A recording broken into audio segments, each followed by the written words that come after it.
क्यों रहा है भाई? कहाँ जा रहा है? रनावाड़ा। कहाँ? रनावाड़ा है ना? किसी ने बुलाया रनावाड़ा पे?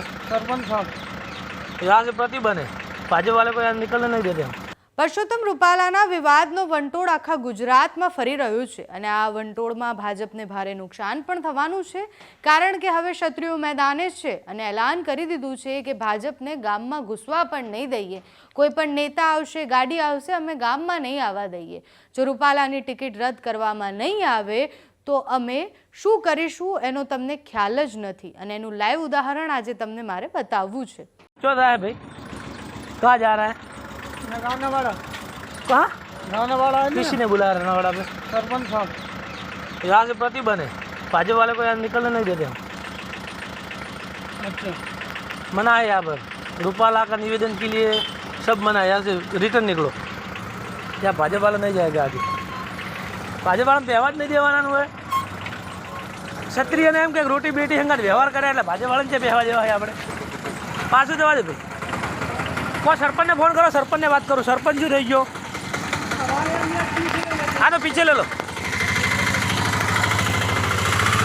આ બનાસકાંઠામાં કાંકરેજના રણાવડા ગામનો વિડીયો છે, જેમાં ભાજપનો પ્રચાર કરતી વાનને ક્ષત્રિય સમાજના આગેવાનોએ રસ્તા વચ્ચે જ રોકી લીધી અને ગામમાં પ્રવેશ ન કરવા.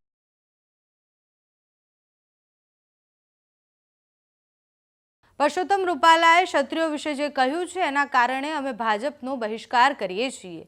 રણાવડા ગામમાં જવા માટે જ્યારે એ ભાઈ ઘૂસ્યા ત્યારે એમણે એવું કહ્યું કે આ ગામ ક્યાં આવ્યું છે, તો ત્યાં ક્ષત્રિય સમાજના આગેવાનો હતા.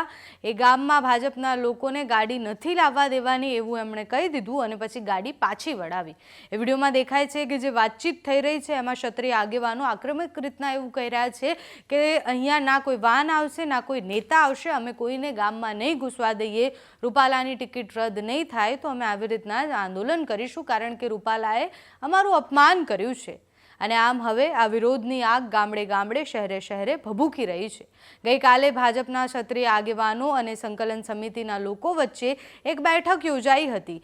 જે બેઠક બાદ બધાને લાગી રહ્યું હતું કે આ વિવાદનો અંત આવ્યો છે, પરંતુ એવું ન થયું. સમાધાનની વાત ન થઈ અને ક્ષત્રિય સમાજે સ્પષ્ટ શબ્દોમાં કહી દીધું કે સમાધાન તો નહીં જ થાય, ટિકિટ રદ કરવી જ પડશે. ગઈકાલની મીટિંગમાં શું થયું એ પણ જુઓ. જો આ આંદોલન કોઈ સમાજ સામે નથી, કારણ કે મીડિયામાં એવું પણ ટ્વિસ્ટ કરવામાં આવશે કે ફલાણાની સામે ક્ષત્રિય સમાજ ના.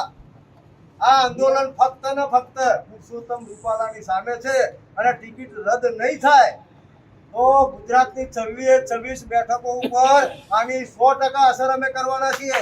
ઘેર ઘેર સુધી પહોંચીશું અને નહીં ગુજરાત, સમગ્ર ભારતની અંદર.